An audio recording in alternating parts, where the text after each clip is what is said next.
Have you noticed how the most reflective people around you seem to be withdrawing more and more from everyday conversations? How those who once shared profound insights about life, society, and the future now remain silent in social gatherings, choosing to observe quietly while shallow discussions dominate the space? Maybe you yourself have felt this growing distance, that sense that your most important concerns and reflections find no echo in the world around you. If you've ever caught yourself thinking, it's becoming harder to find conversations that truly matter, that challenge your ideas, or explore questions beyond the immediate and the trivial, you're not imagining things.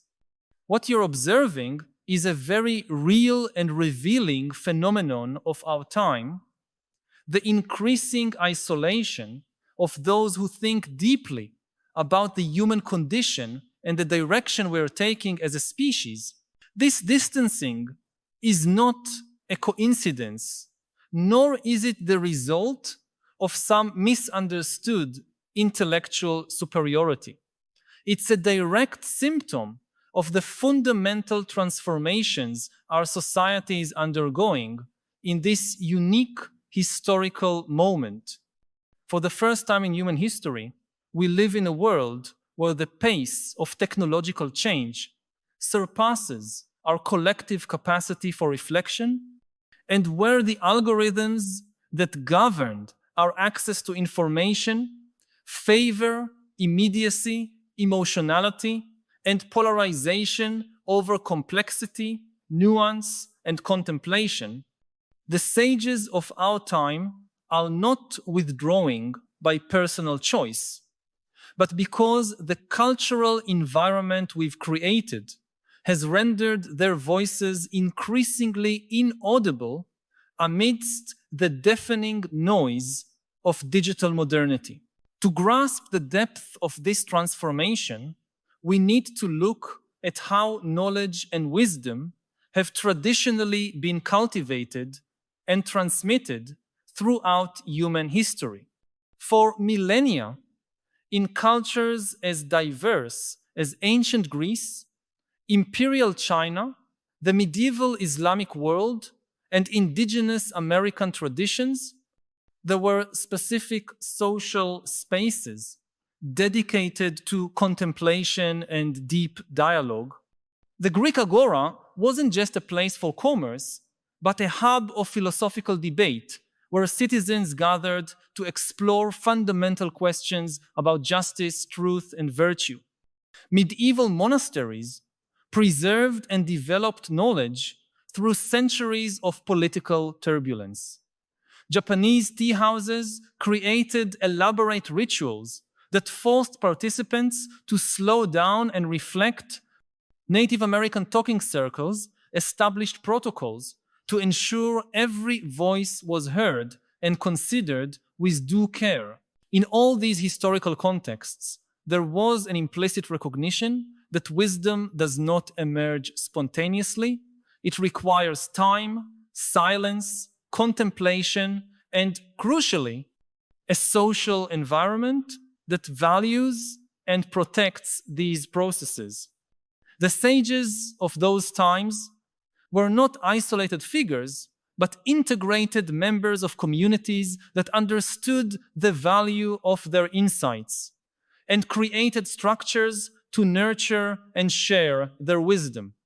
They had receptive audiences, attentive disciples, and social institutions that acknowledged their essential contribution to the common good. Most importantly, the pace of life allowed complex ideas to be developed over time, tested in prolonged discussions, and refined through multiple iterations before being accepted or rejected. This social structure supporting deep thought began to disintegrate with the Industrial Revolution, but was completely dismantled by the digital revolution of the last 20 years. What we have today is something unprecedented in human history, an attention economy that operates by capturing and monetizing every second of human mental time. The platforms that dominate our social lives are not neutral. They are sophisticated behavioral engineering machines designed to maximize engagement, not understanding. They operate according to the ruthless logic of attention capitalism, where content that generates clicks, shares, and instant emotional reactions is algorithmically favored, while reflections requiring time and contemplation are systematically buried. The result is an informational environment fundamentally hostile to the kind of thinking that produces genuine wisdom. When a complex idea that requires 15 minutes of careful explanation competes for attention with a meme that provokes an instant reaction, the meme always wins. When a nuanced analysis of a complex social issue is placed alongside a simple slogan that confirms existing biases, the slogan dominates the conversation. When a perspective that questions our fundamental assumptions faces a narrative that allows us to maintain our beliefs unchanged, we invariably choose the comfort of confirmation over the discomfort of intellectual growth. The deep thinkers of our time find themselves in an impossible position. They can try to adapt their ideas to the format and pace of digital communication, but this inevitably leads to excessive simplification and distortion of their most important insights. A reflection on the nature of human consciousness in the age of artificial intelligence cannot be adequately conveyed in a 280-character social media post. An analysis of the ethical implications of biotechnology doesn't translate well into a 30-second video. A contemplation on the meaning of death in a society that promises digital immortality requires a kind of sustained attention that few are still capable of offering. The alternative is to preserve the integrity of their thinking, but accept an increasingly smaller audience. And that is exactly what is happening. The true intellectuals of our time are gradually retreating from public discussion spaces, not out of elitism or disdain for the masses, but because they recognize that their voices have been lost in the digital cacophony. They write books that few read in full, give lectures to ever smaller audiences, and participate in conversations that take place in increasingly closed circles. The isolation of the wise is not a choice.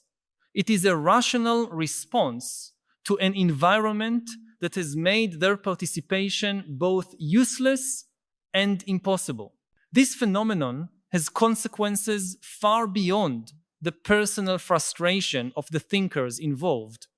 A society that loses access to the wisdom of its most contemplative members is a society that loses the ability to successfully navigate complex challenges that require historical perspective, systemic thinking, and careful consideration of long-term consequences.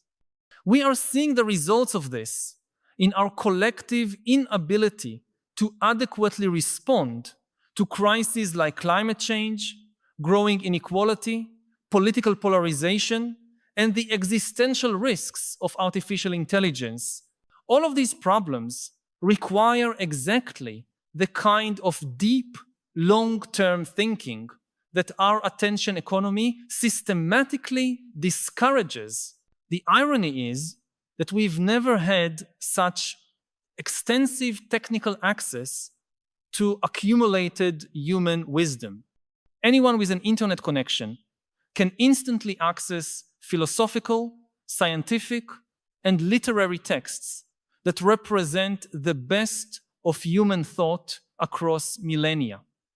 But technical access is not the same as real access when these texts compete for our attention with an endless stream of content designed to capture and hold us through immediate emotional stimuli. They become practically invisible. It's like having access to an infinite library, but being trapped in a permanent fairground, where vendors constantly shout offers and promises that prevent us from hearing our own thoughts. The problem worsens because our capacity for sustained attention is being systematically eroded by constant exposure to fragmented digital stimuli. Neurological studies show that brains exposed to constant streams of digital information develop activation patterns that favor fast and superficial processing over deep and sustained reflection. We are literally rewiring our brains in ways that make us less capable of engaging with complex ideas that require patient contemplation. With each passing generation, fewer people possess the basic cognitive capacity necessary to follow sophisticated philosophical arguments or to sustain the attention required for true understanding of complex issues. I want to pause for a moment to ask, have you felt this growing inability to maintain focus in deep conversations? That sense that your mind has been trained to constantly seek the next stimulus, making it hard to stay with an idea long enough to truly understand it? I know many of us struggle in silence against this fragmentation of our thinking capacity, perhaps feeling that we've lost something essential about ourselves without being able to name exactly what it was. If you recognize this experience, share it in the comments. I feel I lost the ability for deep attention when. Your honesty may help others realize they're not alone in this struggle against the acceleration of the modern world. But the isolation of the wise is not only a result of technological change, it is also a consequence of deeper social and economic transformations that have fundamentally altered the relationship between knowledge and power in our society. In previous eras, holders of wisdom generally also held social authority. Philosophers advised kings. Priests interpreted the divine will for entire communities. And elders were respected for their accumulated experience. This convergence between wisdom and power was not perfect and often led to corruption and abuse. But at least it created an institutional incentive to value and protect deep thinking. In contemporary society, we observe a radical divergence between knowledge and power. Economic and political power is concentrated in the hands of those who control information systems, logistics, and technology, not necessarily those who possess wisdom about the human condition or a deep understanding of the long-term implications of our collective actions. The true power centers of our time are tech companies led by individuals who may be brilliant in engineering and business, but who often demonstrate a surprisingly limited understanding of human psychology, social dynamics, or the lessons of history on how societies evolve and collapse. This dissociation between wisdom and power means that the most important voices for our collective future are precisely those with the least influence over the decisions shaping that future. As philosophers thinking deeply about AI ethics are not in the rooms where decisions about how the technology will be developed and implemented are made, historians who understand the patterns of civilizational collapse are not consulted by political leaders making decisions that could trigger those very patterns. Psychologists who study the effects of social media on human mental health have no power to regulate the platforms causing the damage they document. The result is a world driven by a form of technical intelligence disconnected from deeper human wisdom. We have increasingly sophisticated systems operated by people with an ever more limited understanding of the human implications of these systems. It's as if we are building ever more powerful machines while progressively losing the ability to understand what those machines should be used for or what kind of life they should help us create. This divergence between technical capacity and human wisdom is visible in nearly every aspect of contemporary life. We have algorithms capable of predicting human behavior with extraordinary precision, but we use this ability mainly to sell products and influence elections, not to create conditions that promote human flourishing. We've developed biotechnologies that could eliminate hereditary diseases, but we implement these technologies within economic systems that ensure only the wealthy have access to their benefits. We've created communication systems that could facilitate global dialogue on shared challenges. Yet we've allowed these systems to be hijacked by algorithms that amplify division and polarization because that generates more engagement and therefore more profit. The isolation of the wise is both a cause and a consequence of this dissociation. As deep thinkers withdraw from public spaces of discussion, important decisions are increasingly made without their input.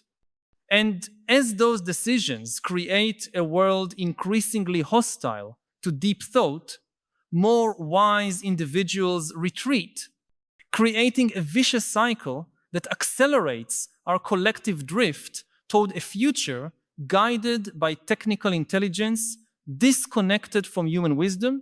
But perhaps the most disturbing aspect of the contemporary isolation of the wise is how it reflects a fundamental shift in the very nature of what we consider wisdom. For most of human history, wisdom was associated with the ability to integrate knowledge with lived experience, to see long-term patterns, to understand the connections between different aspects of human experience, and to offer guidance on how to live well in the face of uncertainty and mortality. Wisdom was recognized as qualitatively different from intelligence or technical knowledge. It was a form of understanding that emerged from the combination of careful thought and deep life experience. In the information age, this traditional conception of wisdom has been progressively replaced by an almost exclusive valuation of two types of knowledge: factual information that can be quickly verified and personal opinion that can be immediately expressed. The intermediate space, where wisdom traditionally resided, the domain of careful reflection on complex questions that do not allow simple or quick answers, has been colonized by algorithms that offer instant information and platforms that encourage immediate emotional reactions. There is no longer a social space for the kind of patient contemplation that turns information into understanding and understanding into wisdom. This creates a paradoxical situation where we have access to more information than any previous civilization, but produce less wisdom than societies that were far less technologically advanced. An ordinary person today has instant access to more facts about the world than the greatest scholars of the past, yet that same person often shows less ability to use those facts to wisely navigate the basic challenges of human existence. We know more about how the brain works than Buddha or Confucius did, yet we produce far less practical insight on how to achieve inner peace or social harmony. This reversal is particularly evident in how we deal with uncertainty and complexity. Traditional societies developed sophisticated philosophical and spiritual traditions to help individuals live constructively with what they could not control or fully understand. Modern society, in contrast, promises to eliminate uncertainty through more information and to deliver control through better technology, but that promise is fundamentally illusory. The world becomes more complex and unpredictable as our technical capacity to modify it increases. The result is that we find ourselves less prepared psychologically and philosophically to deal with uncertainty and complexity than societies that were far less technologically advanced. The wise individuals of our time recognize these fundamental limitations of the modern approach to knowledge, but their attempts to articulate more nuanced perspectives are systematically discouraged by a cultural environment that rewards performative certainty over intellectual humility and simple solutions over honest acknowledgement of complexity. A philosopher who tries to explain why a particular issue does not allow for a simple answer will always be outshined in the attention economy by a commentator offering an apparently clear and definitive solution, even if that solution is superficial or fundamentally flawed. This dynamic has led many of the most careful thinkers of our time into a form of internal exile.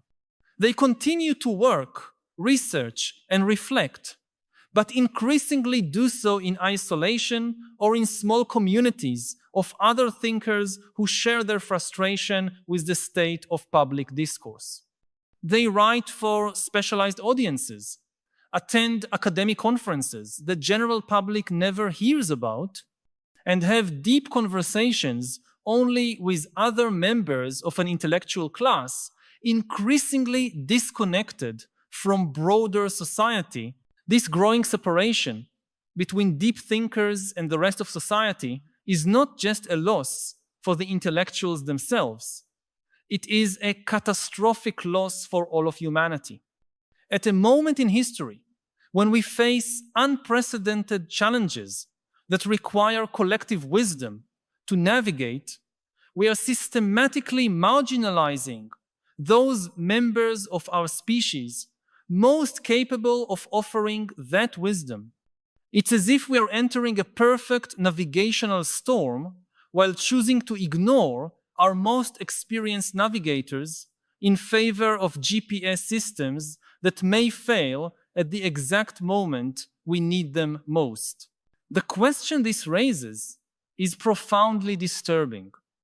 Is it possible that our species has created conditions that make collective wisdom impossible precisely at the historical moment when that wisdom is most desperately needed? Could it be that the same technical intelligence that has given us unprecedented power over our environment has also eliminated our ability to use that power wisely? These are not rhetorical questions.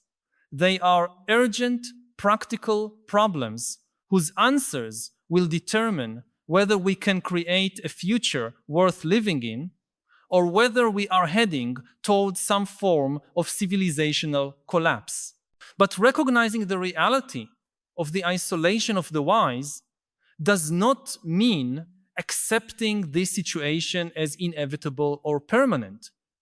Throughout history, human societies have demonstrated a remarkable capacity to recognize when their own structures have become dysfunctional and to create new institutions that restore balance between different forms of intelligence and wisdom.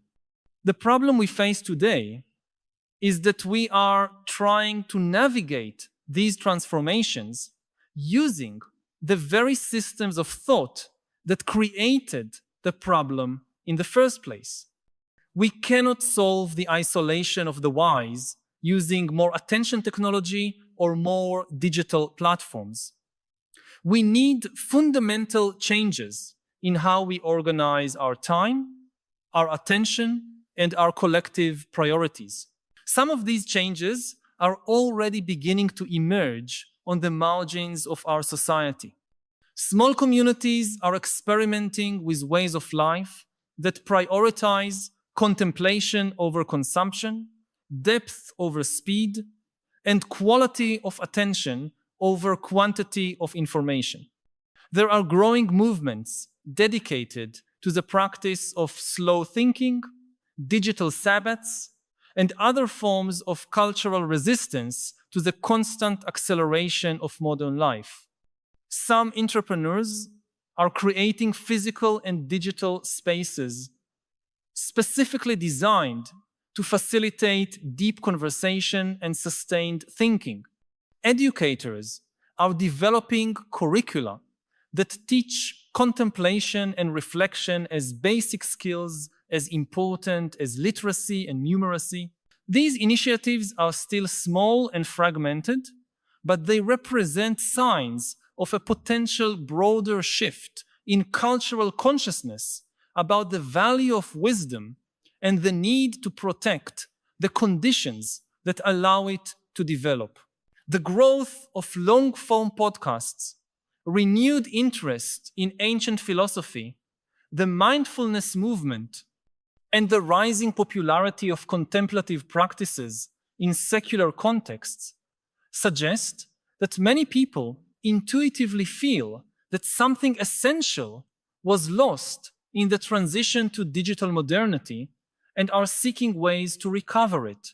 If these reflections have touched something you've been feeling, but perhaps haven't found the words to express, know that you are not alone.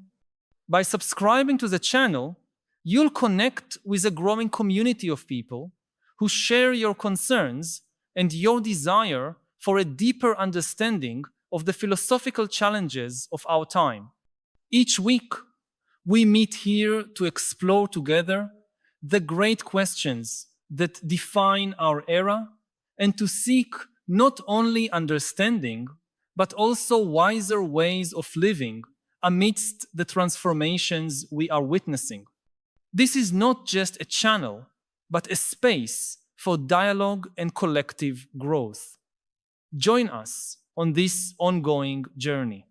Subscribe so we can continue this essential conversation about how to live with more wisdom and purpose in a world that often leaves us disoriented and divided. The future of human wisdom will not be determined solely by technological developments or economic changes, but by conscious choices we make about the kind of society we want to create and the kinds of voices we choose to honor and amplify. The isolation of the wise is a symptom of collective choices that have prioritized speed over reflection, engagement over understanding, and economic growth over human flourishing. But symptoms can be treated when we recognize their nature and are willing to make the necessary changes to restore health. The question that remains is whether we will be able to make these choices before the isolation of the wise becomes so complete that we lose access to the very wisdom we need to navigate the challenges we have created for ourselves. This is a question each of us must answer, not only with our thoughts, but with our daily actions, how we choose to use our attention, our time, and our energy. The fate of human wisdom is ultimately in our hands. The question is whether we still have the wisdom to recognize this and act accordingly. I would assume that us having more information and more access to information would lead to more truth, less conspiracy, more agreement, but that doesn't seem to be the case. No, not at all. Most information in the world is junk. It's like with food. There was a time, like a century ago in many countries, where food was scarce. So people ate whatever they could get, especially it was full of fat and sugar. And they thought that more food is always good.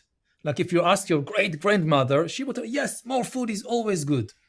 And then we reach a time of abundance. And we have all this industrialized processed food, which is artificially full of fat and sugar and salt and whatever.